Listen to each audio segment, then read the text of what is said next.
우리나라는 주식시장에서 한 줄을 가지고 있는 사람이나 100줄을 가지고 있는 사람이랑 아무 의미 없고 오너의 지분만이 가치가 있는 나라고 오너는 회사가 망하게 될 때 돈반 책임을 져야 돼요. 반대로 회사의 경영권에 대해서는 무제한에 가까운 권력을 쥐고 있는 그리고 또 오너들 입장에서 상속세 문제가 되니까 주가가 최대한 떨어져 있어야만 상속세를 적게 내니까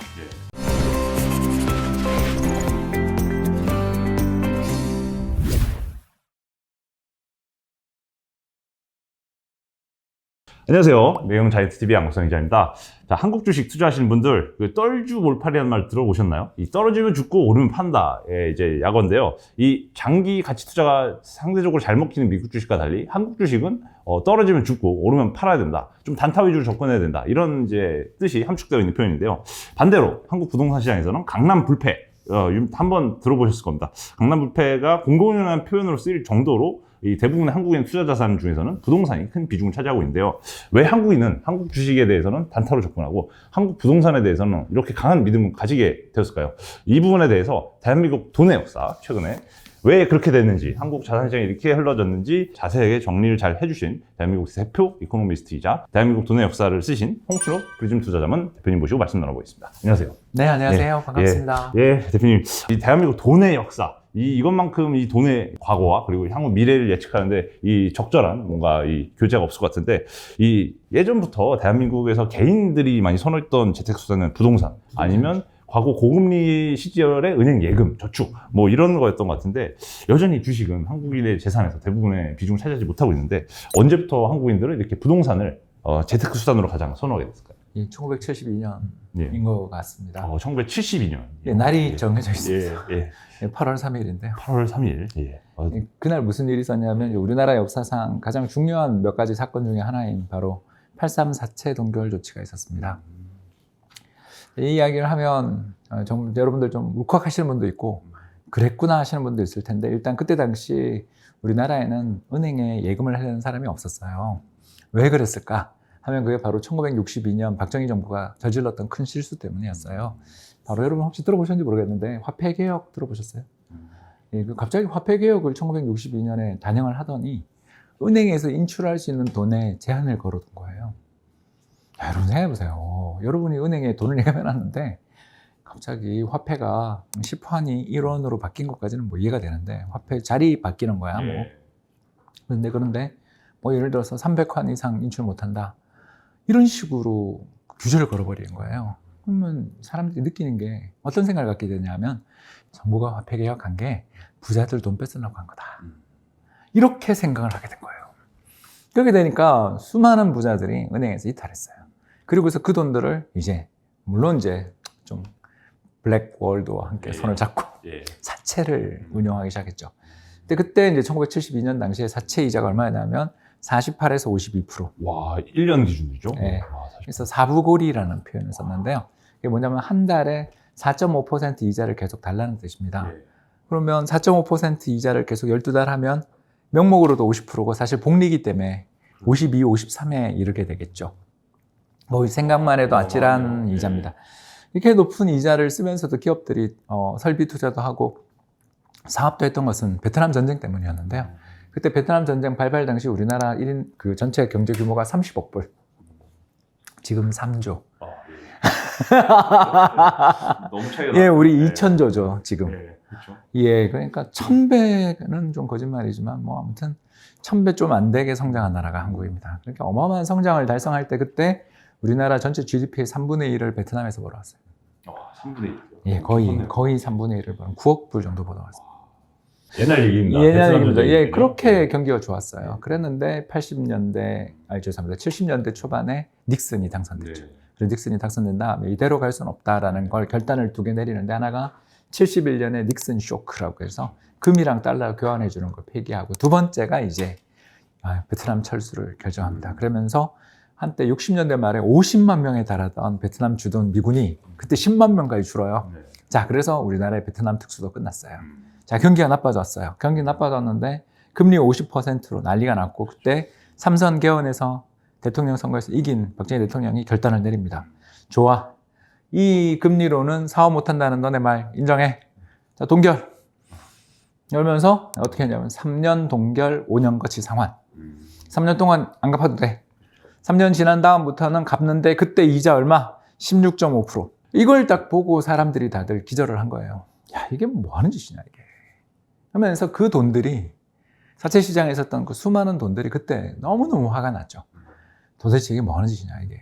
우리가 이 사장하고 서로 아는 사이고 이 사람에게 대출해 줄 때 우리가 얼마나 많은 고민을 하면서 담보도 잡고 대출을 해줬는데 이거 동결하니까 이 사장은 좋은 일이 됐겠죠. 그렇지만 사채업자 입장에서는 완전 열받겠죠.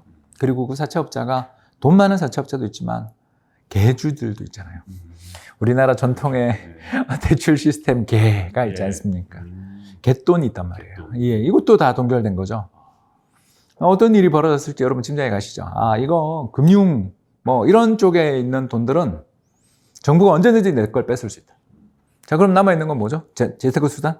부동산밖에 없는 거예요. 부동산은 땅이 있잖아요. 여기서부터 여기까지 내가 등기를 쳤고 여기 내 땅이라는 걸 알고 그리고 그 땅 누가 수용한다 그러면 가만히 있어요? 죽자고 싸우잖아요. 그런 거에서 소유권 자체의 차이가 하늘과 땅 차이인 거죠. 그래서 우리나라 사람들은 옛날부터 금융기관에 대해서 불신이 굉장히 컸고요. 은행 예금이 뭐 일반적이다. 말도 안 되는 소리고. 그게 다 갯돈이에요. 사채로 돌리고. 지금도 뭐 갯돈 많이, 개주가 나르잖아요. 야, 이런 거 보면 알겠지만 1972년에 박정희 대통령의 그 정책은 중화학공업을 육성하기 위한 어떤 기업들에게 돈을 뿌려주기 위한 대대적인 노력의 결과였지만 금융시장의 참가자들이나 경제의 참가자들 입장에서 본다면 나라는 믿을 곳이 못한다. 이 나라는 믿을 수 있는 곳이 아니고 죄송합니다. 저 독재자는 우리 돈을 언제든지 뺏을 수 있어라는 그 어마어마한 공포감을 갖게 됐죠. 그리고 이제 그 두 번째 사건이 터지는데 그 두 번째 사건이 1974년입니다. 이 사건이 어떻게 보면 이제 더 중요한 사건인데 그래서 72년에 돈 많은 사람들은 일단 돈놀이도 위험하다. 사채도 위험하다 하면서 부동산으로 갔다까지 이제 우리가 이야기를 했잖아요. 그러면 이제 1974년에 무슨 일이 벌어졌냐 하면 자, 이제 사채를 전부 동결하고 한 1, 2년 동안 조사를 해봤을 거 아니에요. 한국은행에서 그 일을 했어요. 그래서 한국은행에서 한 83조치 조사 보고서가 나왔는데 너무나 놀라운 일이 이제 그때 나오기 시작한 거죠. 바로 뭐냐? 예, 그 갯돈 개주의 대부분이 회사 사장님이었다. 뭔가 좀 이상한데요? 산업을 진흥하기 위한 목적으로 이 사채 시장을 누른 것 같았는데 알고 보니 그 사채꾼이 기업 총수. 네. 왜 이렇게 되냐면요. 그때 옛날에 우리나라는 베트남에서 벌어온 돈, 9억 불 벌어왔다 그랬잖아요. 그러니까 어마어마한 돈입니다. 그게 얼마나 큰 돈이냐면 1965년 국교 정상화할 때 35년간에 걸친 일제의 식민지 통치에 대한 사죄의 뜻으로 3억 불, 30억 불 패키지를 했다라는 건 알고 계실 거예요. 3억 불을 무상으로 주고 30억 불을 저리 장기 대출을 했어요. 그러니까 이 돈을 갖고 우리가 포항제철이랑 경부고속도로 만든 거 아시죠?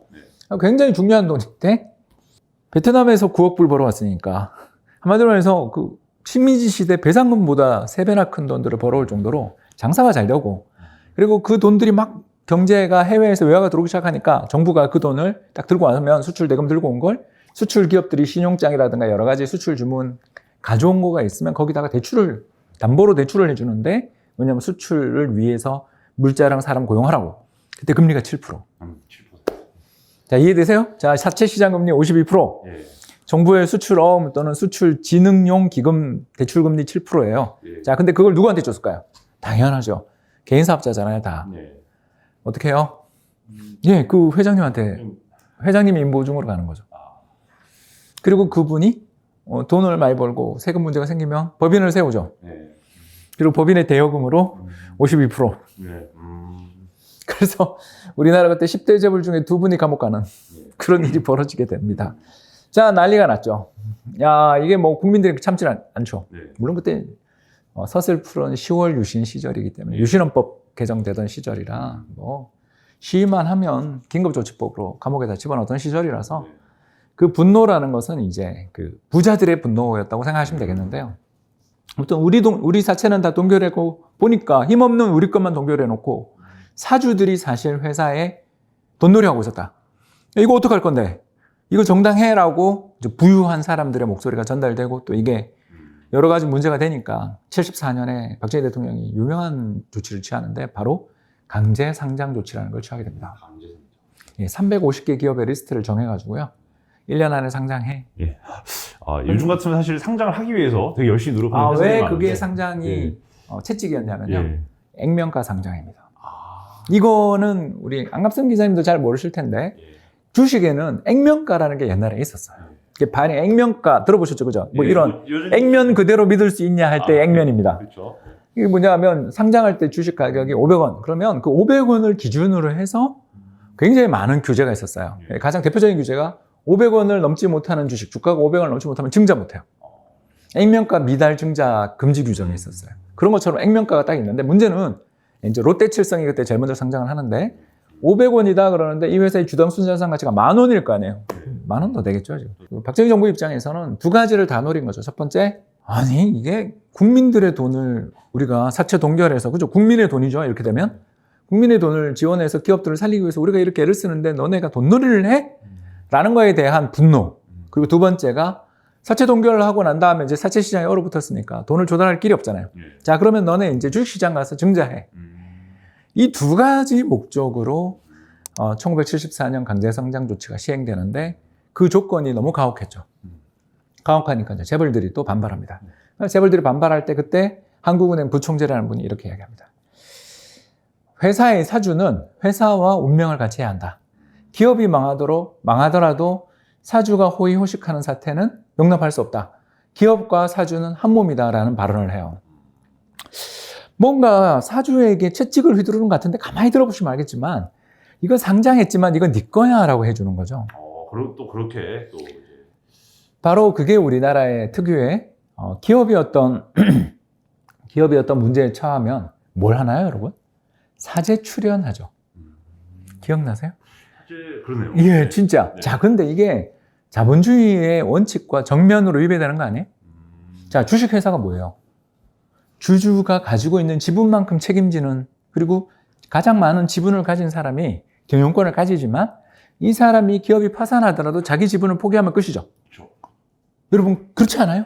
주주라는 게 그런 거 아니에요? 그래서 유한 책임. 유한 책임인데 우리는 무한 책임이죠. 회사가 하면 총수 책임을 총수도 책임을 져라. 그 말을 다르게 이야기하면 그 총수는 뭐예요? 이 회사의 지분이 몇십 프로라도 그거는 중요하지 않고 이 회사에 대해서 모든 건 나의 것이 되는 한국형 재벌 시스템의 출발점이 바로 1974년입니다. 그 뒤 일본에 중국의 컨트리 가든 사태가 벌어졌는데 아시죠? 그 중국 3등인가요? 1등이었다가 지금 3등인데 개발사가 망했어요. 네. 망했는데 어떻게 하죠, 정부가? 예, 그 사주 책임을 지고. 책임지라고 그러면서 사제 출연하라는 거 보셨어요, 혹시? 예. 이번에 기사 보셨죠? 중국에서 예, 중국에서 실제로 지금 벌어진 예, 일입니다. 비구이 위한 이제 사태로 이제 벌어지고 있습니다. 여러분, 이거 좀 이상하지 않으세요?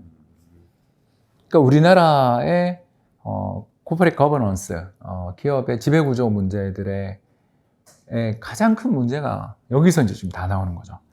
그러니까 그분들은 억울하죠. 넌 사채 그때 나 쓴 것도 없는데 강제 상장. 그리고 이 알토란 같은 기업 주식을 뭐 500원? 순자산 가치가 10,000원인데? 1,000원인데? 그 엄청나게 손해를 보고서 강제로 해가 입이 삐쭉 나왔는데 거기다가 당근을 뭘 줬냐면 너희 경영권은 확실하고 이거는 우리가 지켜줄게. 이런 서로 간의 어떤 빅딜, 암묵적인 빅딜이 72년에서 74년에 생겼고 이 72년에서 74년에서 생겼던 이 빅딜이 지금까지 50년이 지나도록 한국 경제 자산 시장에서 영향을 미치는 거죠. 그걸 가장 잘 보여준 사건이 한샘의 매각 과정이에요. 네.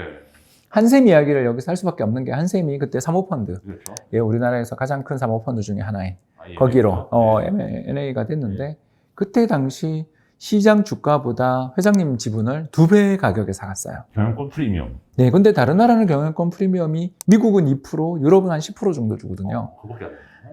예, 근데 이제 높은 나라가 다 이런 한국 같은 나라들이. 예. 자, 이제 여러분 왜 한국에 주식에 투자하면 안 되는지 이제 아시겠죠? 우리 소액주주의 지분은요, 오너의 지분 가치에 대해서 우리는 시장에서 같은 값을 주고 사고 있지만 M&A가 될 때는 2배 차이가 나요. 그게 의미하는 바가 뭐예요? 금융시장의 그 똑똑한 사모펀드의 수많은 분석가들, 애널리스트 출신, 컨설팅 펌 출신, 회계법인 출신의 그 뛰어난 분들이 가격을 산정했을 때 이거 2배 줘도 남는 장사다라고 생각했기 때문에 샀죠. 그렇죠. 안 그러고 샀겠어요, 그분들이. 그리고 또 5년에서 10년 정도 구조조정 잘하면 훨씬 더 비싸게 매각할 수 있다고 보고 사는 게 사모펀드 아닙니까? 그렇죠. 바이아웃 펀드의 특성인데 이 이야기를 종합해보면 우리나라는 주식시장에서 한 줄을 가지고 있는 사람이나 100줄을 가지고 있는 사람이랑 아무 의미 없고 오너의 지분만이 가치가 있는 나라고 오너는 회사가 망하게 될 때 돈반 책임을 져야 되고 사재 출연 예. 반대로 회사의 경영권에 대해서는 무제한에 가까운 권력을 쥐고 있는 그리고 주주들에 대해서 굳이 그렇게 뜨내기 손님 취급하는 게 너무나 당연한 권리처럼 돼 있는 나라인 거죠. 그래서 얼마 전에 뭐 회사 급등할 때 보셨죠? 자사주를 바로 매각해버리는 거 보셨죠? 예. 뭐 우리나라는 그게 기본이에요. 그리고 또 오너들 입장에서 상속세 문제가 되니까 주가가 최대한 떨어져 있어야만 상속세를 적게 내니까. 예. 장외 시장에 있으면 여러분 아시는 것처럼 수익 가치와 자산 가치를 합쳐서 그 공정 가치 평가를 해서 세금을 때립니다. 근데 네. 상장돼 있으면 시가로 가치를 매기지 않습니까? 그렇죠. 그렇기 때문에 상속 전에 반드시 주가를 떨어뜨려야 돼요. 시가 기준으로 이제 하기 때문에 그래서 지주사 할인 이런 게 항상 한국 주식시장 왜냐하면 이제 지주사로 딱 넘어가는 순간 이미 이제 상속 문제가 해결됐다라는 뜻이고 그 과정에서 이제 이분들은 이제 열심히 주가의 이런 과정들을 통해서 세금 내고 난 다음에 자신의 지분이 확고해졌으니까 이제부터 주주들하고 잘 친하게 지낼 이유가 별로 없죠. 예. 그러니까 우리가 지금 이야기했던 이 파노라마 72년에서 74년 일이 지금까지도 한국 경제에 끊임없이 영향을 미치는 요인이고요. 그리고 이 결과 우리나라 주식시장에서는 그래서 꾸준함 따위는 없는 거예요. 왜냐하면 우리 주식시장에서 가장 힘이 센 건 오너인데 오너가 이 주가를 어떻게 보느냐에 따라 주식시장이 좌우가 됩니다. 그래서 저는 작년 우리나라 주식시장이 붕괴된 게 LG에너지솔루션 상장 이후였다라는 거 우리 다 알고 계시잖아요. LG에너지솔루션 상장 딱 될 때 느꼈잖아요. 아니 똑같은 LG화학이라는 회사를 분할해서 하는데 왜 시가총액이 갑자기 커지는 이런 기적 같은 일이에요. 분명히 이 회사에 2차전지 사업 부문을 상장시키는데 왜 주가가 갑자기 막 뜨고 또 그거가 주가가 최고점에 있을 때 코스피에 편입되고 그러면서 그 뒤에 내부자 매물들 그리고 우리 사주 매물들이 나오면서 계속 빠지는 게 코스피에 악영향을 미치는 걸 우리가 보셨을 거예요. 그러니까 주가가 오르기만 하면 오너들은 자기가 가지고 있는 지분 중에 가장 귀한 지분이 버블 상태라고 생각될 때 아낌없이 팔아버리죠.